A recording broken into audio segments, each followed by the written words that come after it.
dia a todos. Nós estamos gravando nossa reflexão, estudo das reuniões públicas, ainda aqui da nossa casa. E na manhã de hoje nós vamos dar início a uma prece, uma oração, pedindo ao Senhor Jesus, aos bons espíritos, que nos ajudem nessa hora, que ampliem nossos pensamentos, que equilibrem nossos sentimentos, para que possamos, da nossa parte, dar conta do nosso trabalho e amparar e sustentar todos aqueles que porventura venham ouvir esse estudo. Que seja em teu nome, Senhor, que nós possamos iniciar esse breve estudo. Graças a Deus. Hoje a nossa reflexão é sobre uma característica humana que o Espírito Joana de Ângeles vem comentar no livro Atitudes Renovadas, no capítulo 6, que é sobre o narcisismo. Antes de mais nada, vamos rever, para quem já sabe, e conhecer para quem não sabe, o que é o mito do Narciso. Narciso era uma figura da mitologia grega que era extremamente belo. E quando um dia, andando num bosque, ao ver um lago, se aproximou e ia se debruçar, se deparou com a sua imagem refletida no lago, nesse lago, né? E fica inebriado por essa imagem, com a sua própria beleza, e não consegue mais sair dali. Tão apaixonado estava pela própria imagem. E fica ali, e aí não come, e ali não bebe, e acaba morrendo ali, fenecendo ali, embevecido pela sua imagem, apaixonado por si mesmo. Isso é a lenda que formou o mito, que passando a se chamar narcisismo e foi passado a usar como um termo da psicologia a partir do século XIX, e foi estudado para descrever essa característica da pessoa quando ela se apaixona pela própria imagem, gerando muitas vezes o chamado transtorno de personalidade narcisista. O apreço a si mesmo, sem dúvida nenhuma, é necessário para a constituição da autoestima, que é muito útil para a autoconfiança, para o amadurecimento do ser. No entanto, como tudo, o exagero é prejudicial. O excesso de apreço, quando se transforma nesse culto a si mesmo, é o que denomina-se narcisismo. A excessiva importância dada à imagem de si mesmo é a principal característica do narciso, que serve como base, né, dessa ideia do narcisismo. É muito útil a gente ficar atento aos sinais na nossa vida pessoal ou profissional sobre esses detalhes, às vezes, de características de personalidade, que às vezes são muito sutis e às vezes muito escancarados.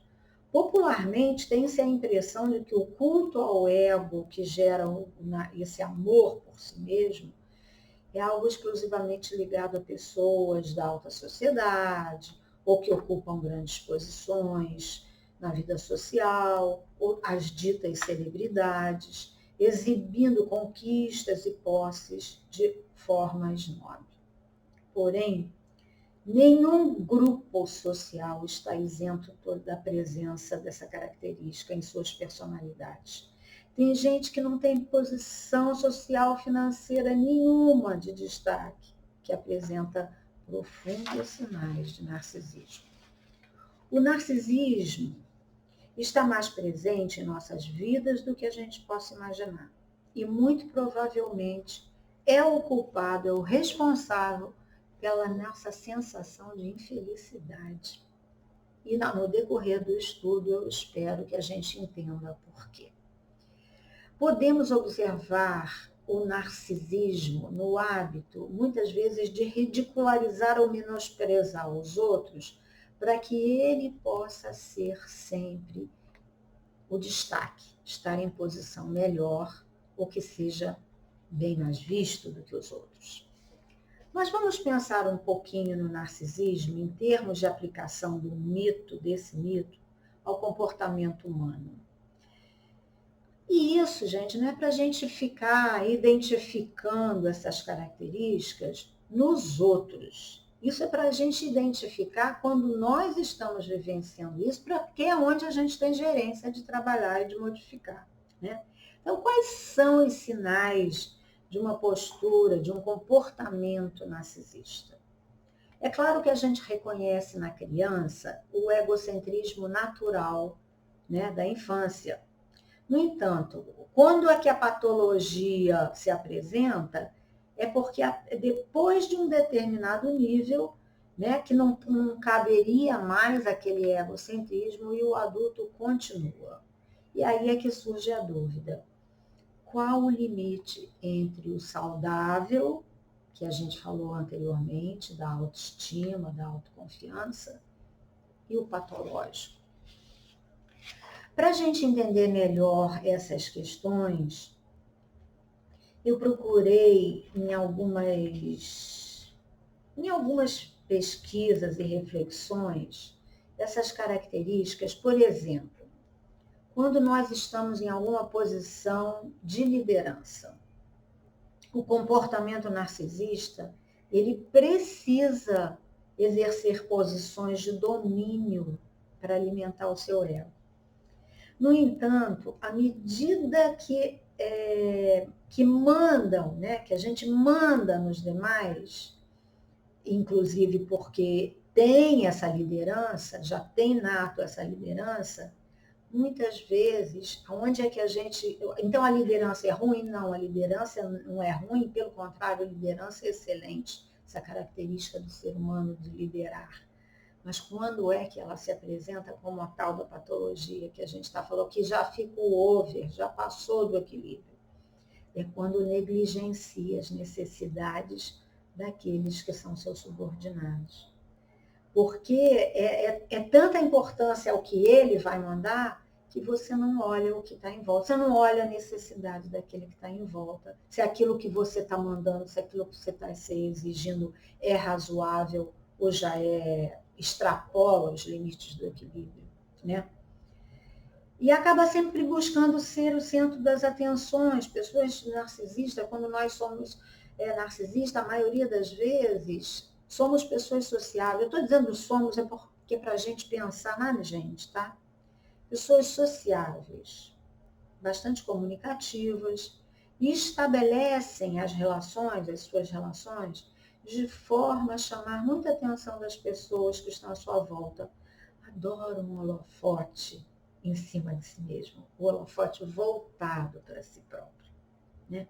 Valoriza a excentricidade, muitas vezes se preocupando com roupas extravagantes, com acessórios extravagantes, não tem o menor problema roupas e acessórios extravagantes.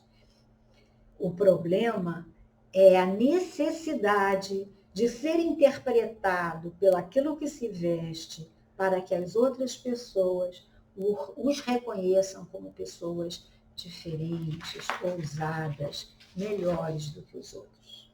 E isso só cada um que pode saber. No caso aqui, quando se está usando um acessório extravagante ou uma roupa extravagante, se você está preocupado porque você gosta daquilo e você se sente bem naquilo, ou se você está querendo chamar atenção, né?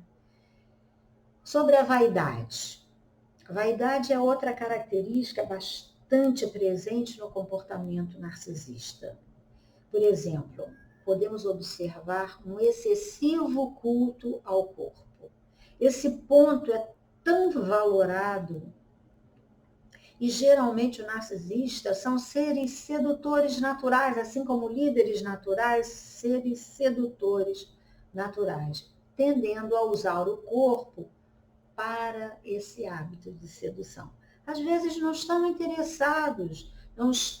interessados pelo apreço, pelo interesse, pelo amor, pela afetividade da outra pessoa, mas é a necessidade de seduzir para mostrar o seu próprio poder, às vezes não para os outros, mas ficar mostrando para si próprio, eu sou capaz de, né, de ter aquela pessoa na minha mão. E é comum a gente ver o comportamento narcisista exagerar ao fazer atividades físicas na busca dessa perfeição do corpo, e que muitas vezes não alcançam, e acabam deformando o próprio corpo. Quantas notícias na mídia a gente vê de pessoas que tomam anabolizantes, que injetam substâncias químicas em várias partes do corpo, na busca do corpo perfeito, do corpo sempre jovem, e sempre querem mais.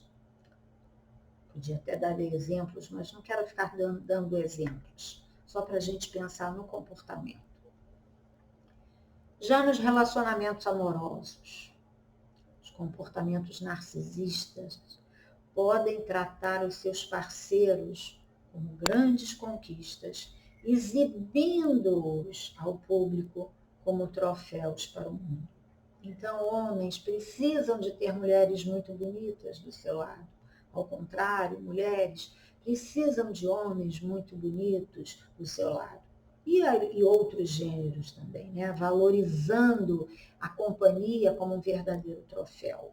Porque se o outro é bonito, é porque eu tenho poder de conquista, né? E essa necessidade de aparecer também pode acontecer dentro do próprio relacionamento, quando se possui a necessidade de demonstrar ao próprio parceiro que os outros têm interesse nele. E isso leva, muitas vezes, a qualquer momento, às traições, pequenas ou grandes, apenas para satisfazer a sua vaidade. Vocês conhecem situações, ou já viveram situações assim? E de monte. Vamos ver mais um aspecto, na autovalorização. Com frequência, na busca da autovalorização, muitos do comportamento narcisista acaba ferindo e distorcendo a imagem daqueles que estão na sua volta, na tentativa de que a sua própria imagem, num comparativo, possa ser sempre considerada melhor. Então, eu firo o outro, abato o outro na sua autoestima, para que eu possa crescer. É muito triste isso, né, gente? Mas é tão corriqueiro. E constatemos que a nossa sociedade, sempre e principalmente hoje em dia, privilegia muito esse tipo de personalidade. Hoje, né, quando se supervaloriza o culto da imagem nos Instagrams, nas mídias sociais, do que faz, do que viaja, do que come, do que veste. Eu sei que tem gente que ganha muito dinheiro com isso. Isso é sendo profissão. Isso é uma outra história. Às vezes só pela profissão.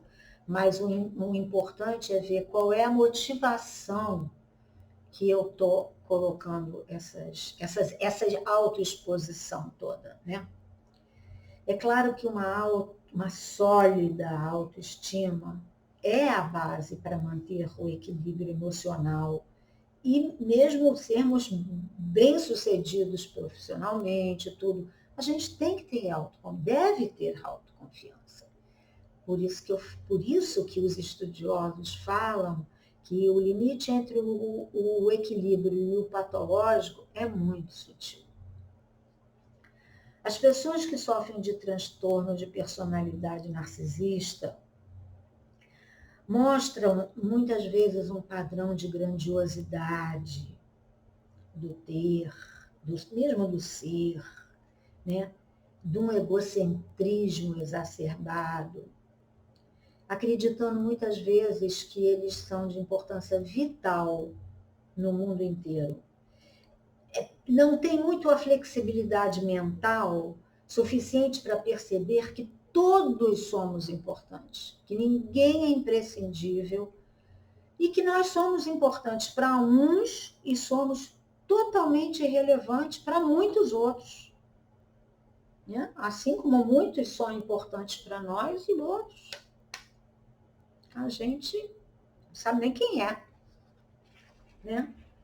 E nesses sentimentos de grandeza e de arrogância se apresentam com enormes dificuldades, como nós já dissemos lá atrás, no caso da liderança até profissional, mas no geral do relacionamento, com enormes dificuldades de sermos sensíveis às necessidades e aos problemas dos outros.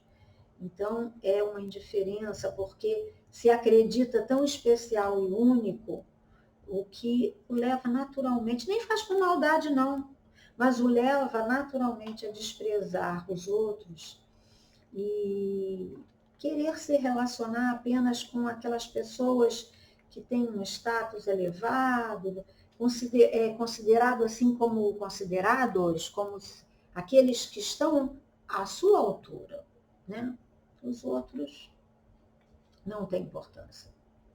Nós encontramos muitas formas bastante sutis, camufladas, de viver essa situação de superioridade. E, repito, só cada um de nós pode reconhecer essa característica em si mesmo.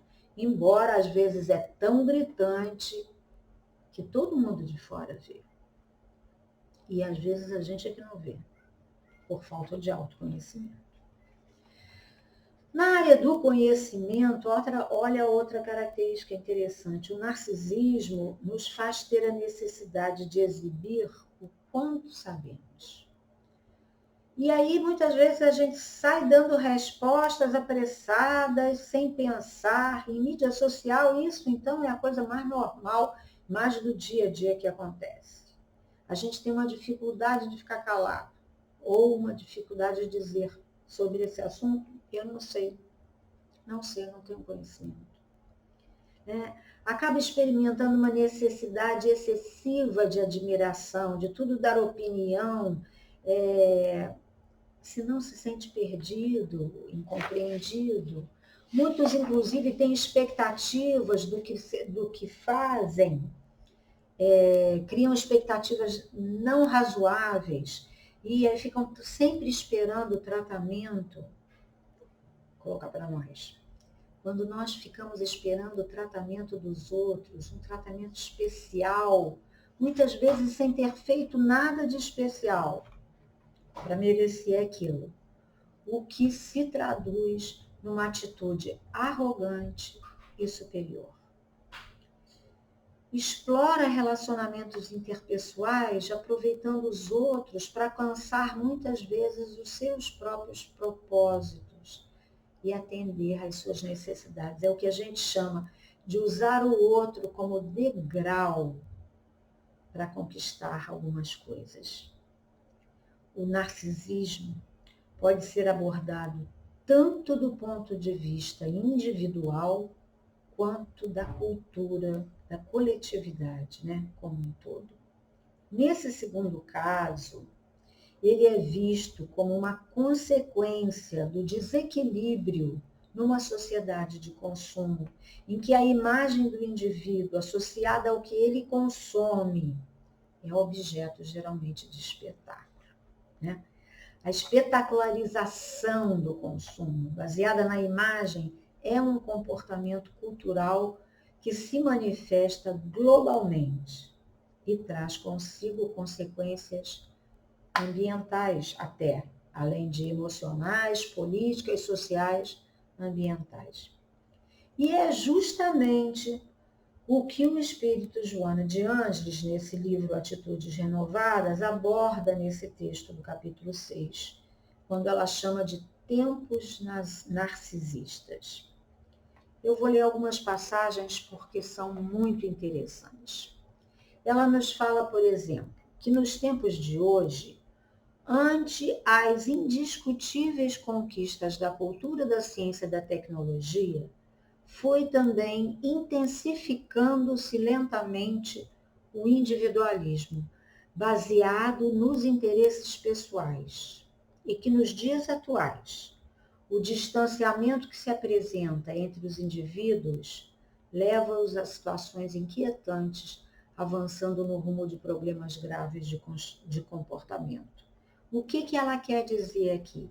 Esse individualismo exacerbado, baseado apenas no interesse pessoal, e que levou esse distanciamento entre os indivíduos, coloca muitas vezes as pessoas como solitárias, porque são incapazes de se aproximar dos outros, ou querem sempre que alguém esteja para se aproximar de si, mas têm muita dificuldade de se aproximar dos outros, principalmente dos que necessitam, e isso leva a problemas graves de comportamento, né? A gente vê na maioria dos casos de decepção, de solidão, de depressão, a solidão se instalando ou já instalada muito por conta desse individualismo. O Espírito de Joana continua nos falando sobre nós termos uma sociedade muito preocupada com as imposições do mercado de consumo e os valores éticos vão cedendo lugar àqueles de natureza imediata que não resultam em poder ou em prazer, como se a existência não tivesse outro objetivo, né? Tanto como a supervalorização do corpo, do físico, da juventude, a qualquer preço, também a aquisição de bens de consumo a qualquer preço, porque supervaloriza isso. Não tenho dinheiro para comprar, não trabalho o suficiente para ter isso, mas é a angústia de ter que eu me sinto cobrada pela sociedade de consumo, que é profundamente narcisista. Joana de Ângeles ainda fala: a busca de recursos para o exibicionismo, confundido com felicidade, vem induzindo a muita ansiedade. Olha só, gente, sempre a aparência em detrimento da realidade interior, fazendo disso as metas principais da existência, a conquista da beleza exterior. Implantes e cirurgias plásticas que buscam o corpo ideal tornam os indivíduos seres, às vezes, coisificados para o comércio da ilusão e do gosto insano. No outro dia, vendo televisão, tem um programa, uma TV a cabo dessas, que é sobre 2 cirurgiões plásticos que recebem pacientes que os procuram para consertar defeitos que foram feitos em outras cirurgias plásticas. Eu só vi esse programa uma vez. Eu acredito que seja esse o motivo do programa. Pessoas que fizeram uma operação de nariz, botou de mama, e a mama ficou uma olhando para cá, outra olhando para lá.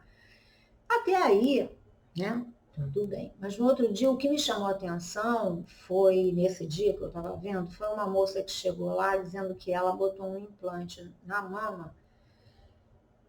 Começou botando de 250 litros, que é relativamente pequena, daqui a pouco foi para 300 e tanto, depois foi para 500, aí depois foi para 800, aí os 2 médicos já estavam com os olhos abertos, assim, aí ela disse que aí ela foi para 1.700 mililitros de implante, e aí eles falaram, mas como?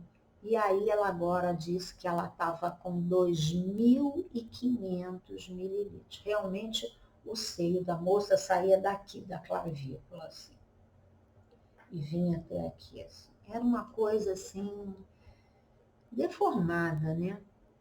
Mas ela falou que ela começou a ganhar muito dinheiro em site de foto nua. E que ela estava indo ali porque ela estava tendo problema de circulação nos seios e ela gostaria de tirar. E eles examinaram ela e falaram, realmente você precisa tirar, porque a qualquer momento isso pode dar um problema grave e você ter que tirar tudo, inclusive as mamas. Aí ela falando, não, aí não. Eu quero tirar de 2.500 para 1.800. Eu quero, no máximo, voltar para 1.800. Aí eles falaram, mas você não pode, você tem que voltar a um padrão normal de tamanho de seio. As suas veias não estão irrigando, de tanta pressão esticadas, não estão irrigando.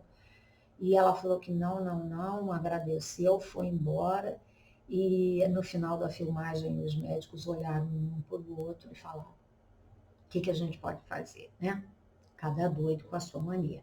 Ela está na iminência, dizem eles como médicos, de que a qualquer momento aquilo possa explodir e que as consequências seriam nefastas. Mas, voltando a Joana de Ângeles, que tão atualmente, se mostra com esse texto tão atualizada, né? Ela continua dizendo, a doentia demanda pela autopromoção com esquecimento significativo da reflexão, da beleza interior, da harmonia, que são fatores básicos para a real conquista do bem-estar.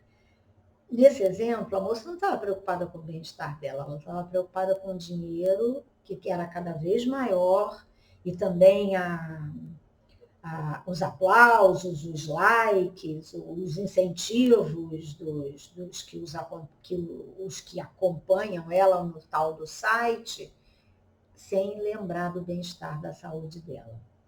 E Joana fala, a propaganda bem direcionada, exploradora, extorque os sentimentos elevados, que são substituídos pela ânsia de consumo, descartando-se o de ontem para a aquisição daquilo de agora, mesmo sabendo que logo mais estará igualmente ultrapassado.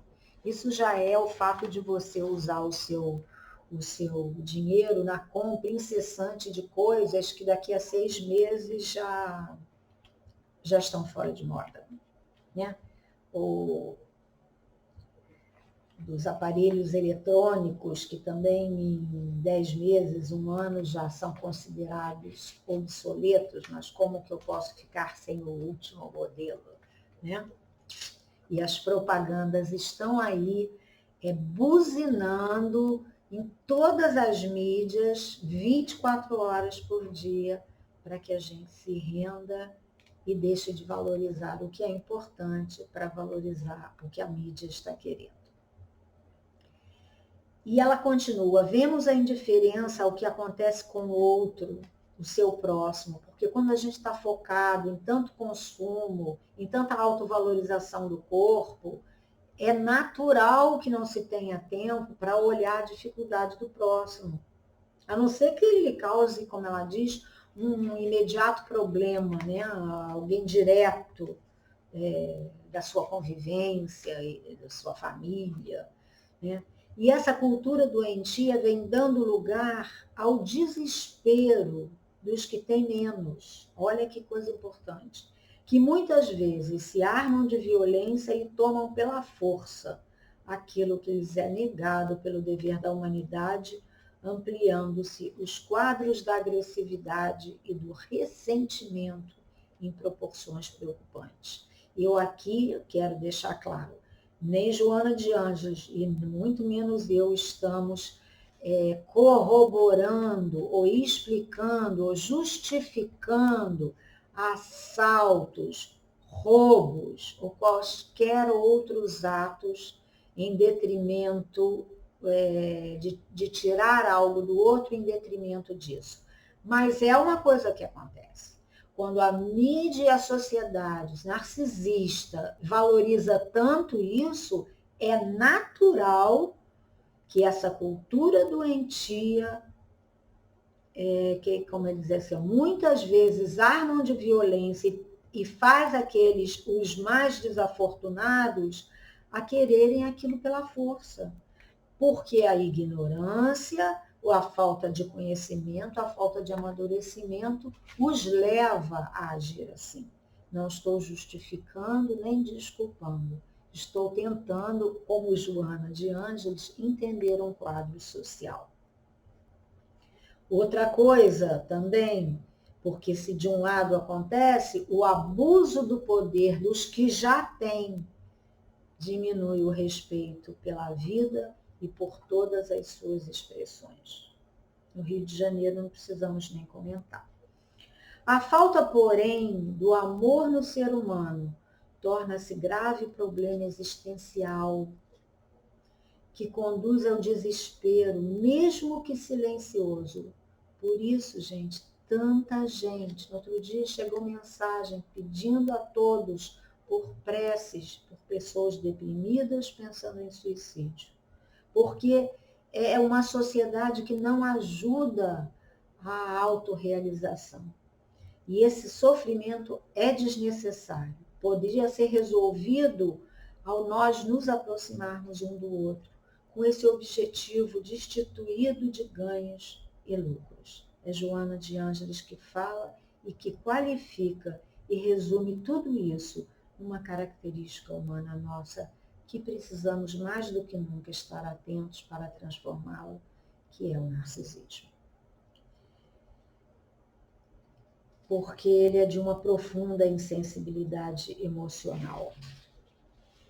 Então, nós vemos claramente esse narcisismo contemporâneo.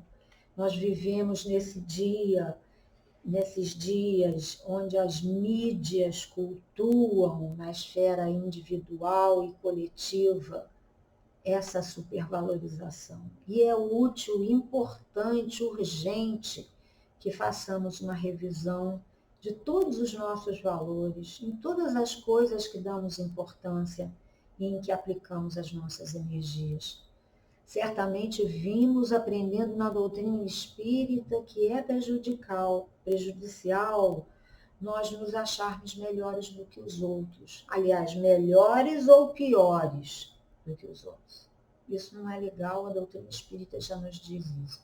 E a gente pergunta, aonde a gente pode encontrar base doutrinária, base dentro da doutrina espírita, que nos fale especificamente sobre isso?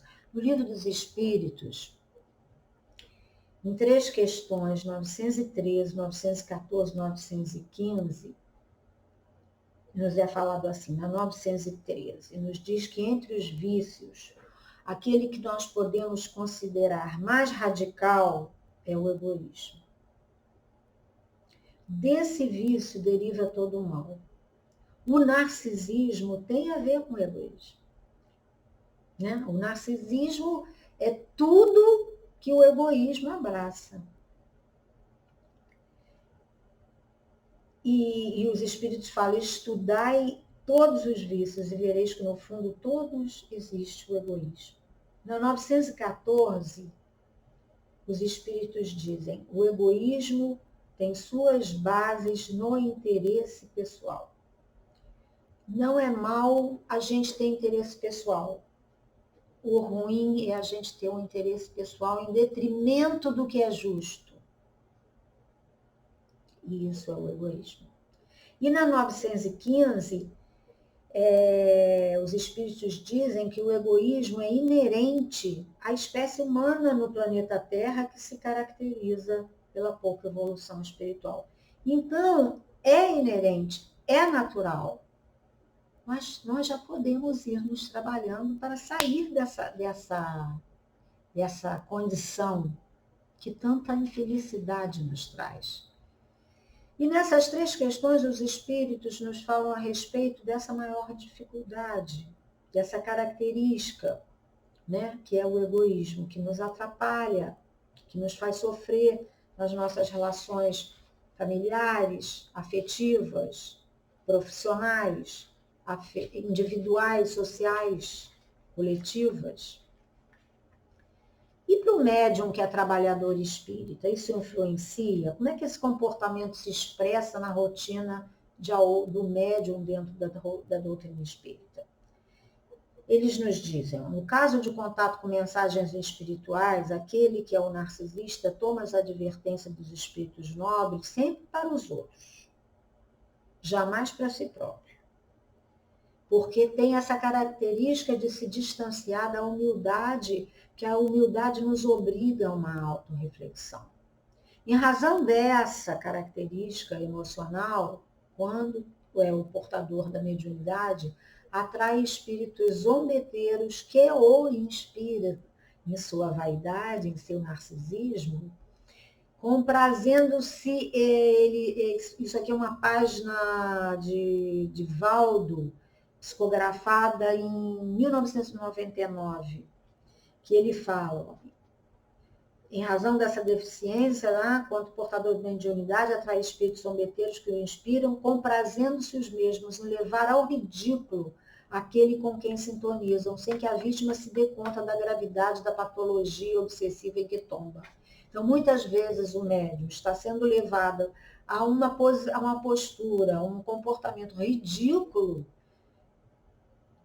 inspirado por esses espíritos zombeteiros que se aproveitam de sua vaidade, dessa porta escancarada de sua vaidade, e muitas vezes as pessoas não voltam, notam menos ele, porque ele só toma as advertências dos espíritos para os outros, nunca para si próprio. Então, é uma outra coisa para todos nós pensarmos, prestarmos atenção. Então, primeiramente, para todos, a necessidade do trabalho do autoconhecimento, do autorreconhecimento. Para a gente perceber se e quando está tendo atitudes como todas essas que a gente descreveu no decorrer da nossa reflexão. A terapia para a recuperação desse tormento, nos diz Divaldo, está na vigilância do médium, para vivenciar a humildade real, descendo do pódio da superioridade que se acredita para a planície das criaturas comuns e frágeis, onde se deve situar. E nos lembra que nenhum médium está isento a vivenciar esse transtorno obsessivo, porque ele é muito mais habitual e constante do que nós podemos imaginar. Porque vaidade, egoísmo e falta de humildade são características de todos nós, em maior ou menor escala. E os espíritos ainda nos alertam, dizendo que isso pode chegar a ocorrer até uma fascinação obsessiva, quando esse transtorno se agrava, o comportamento, às vezes, que era sutil, e vai se fixando como presunção, como ausência de autocrítica, e chega num limite que passa a ter uma severidade para analisar a conduta alheia impressionante. Utiliza-se de palavras ásperas e de julgamento extremamente severo para com os companheiros. O que depois gera nesse médium e nessa pessoa, independente de ser médium ou não, culpa, consciente ou inconsciente. Porque aquilo começa a ficar exacerbado. E aí diz-nos o psicólogo Marlon Reikdal sobre a culpa. É mais um dado para o nosso autoconhecimento. A culpa está fundamentada num traço de narcisismo. Olha que interessante. A culpa está fundamentada em um traço de narcisismo. Porque quando nós estamos nos culpando, né, naquele silício, qual é a fantasia que existe no fundo disso tudo? De que eu sou lindo, perfeito, maravilhoso, melhor do que todos, de que eu não posso errar, eu sou um ser que não erro, se eu errei eu não devia errar, por que eu errei? E isso é um prato cheio para a culpa. Eu não poderia ter errado, eu tinha que ter não feito assim, feito daquele outro jeito. O famoso perfeccionismo. Né? O narcisismo e o perfeccionismo andam muito ali um do lado do outro. E o Marlon nos lembra, estamos todos em processo de aprendizado e cada experiência traz o despertamento daquilo que se fez, ou do que não se fez, ou do que deveria ter feito, ou do que não deveria ter feito, mas não para a gente ficar se siliciando, né? Não, porque o importante não é o ato em si, e sim e ficar estacionado ali. E sim, aquela reflexão, aquela constatação ser um convite para que a gente reflita e voltar mesmo, muitas vezes, ao qual é a motivação, qual foi a motivação de eu ter agido desta maneira. Que o importante do autoconhecimento e da possível futura transformação é a gente buscar essa motivação. Quando a gente está preso na culpa, diz ele, nós estamos na fantasia, na idealização de nós mesmos. Porque a gente não poderia errar, que dirá repetir erros. E aí ele nos pergunta quem nós pensamos que somos. Vamos lá buscar em Kardec, no capítulo 3 do Evangelho, no item 7, quando Kardec pergunta o que é a Terra? E diz, a Terra, figure-se a Terra como um subúrbio, malsão, um hospital, uma penitenciária, um sítio malsão. E ela é simultaneamente tudo isso. E compreender-se-á, porque as aflições sobrelevam os gozos. Se nós vivemos num planeta dito de provas e expiações, considerado como sendo um hospital, uma penitenciária, um sítio malsão, quem são os espíritos que encarnam aqui? Espíritos superiores? Raríssimos. A maioria não é. Nós não somos. Então, é muito natural que nós erremos.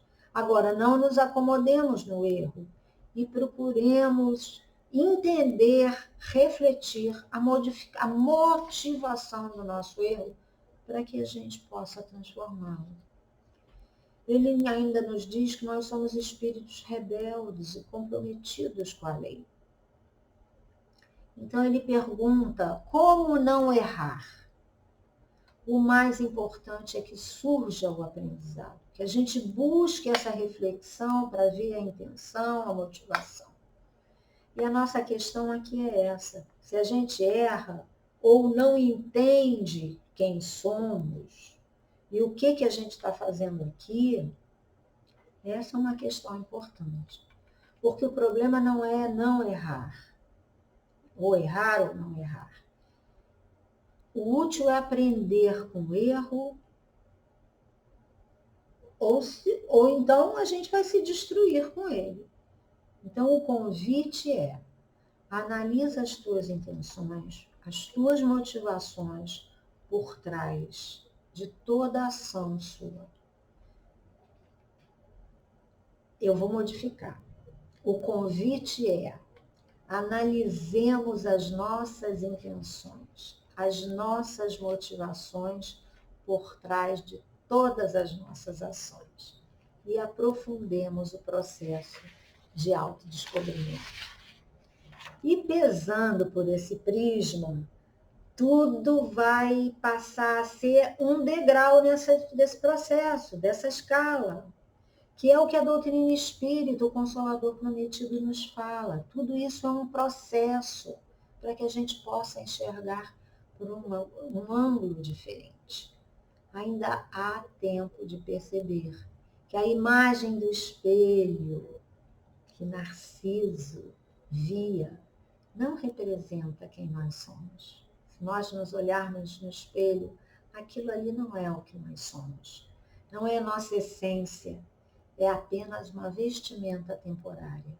O verdadeiro eu é a alma imortal que somos, é a alma que aprende todos os dias, que levanta, que cai, que luta, que se desenvolve. Essa é a verdadeira beleza que está no espírito e que se liberta das amarras do materialismo que hoje em dia ainda prepondera. O Marlion termina a sua reflexão dizendo que eu vou usar para terminar a minha também, dizendo: o ser realmente belo será aquele que se entregue, não à imagem refletida numa superfície refletora, mas aquele que se doe profundamente por amor aos outros, assim refletindo a sua luz interior. Muita paz a todos, que Jesus nos abençoe e nos ajude a fazer esse processo tão útil a todos nós, de auto-reconhecimento, auto-observação e autodescobrimento. Uma boa noite a todos, um bom dia a todos. Fiquem com Deus. Graças a Deus.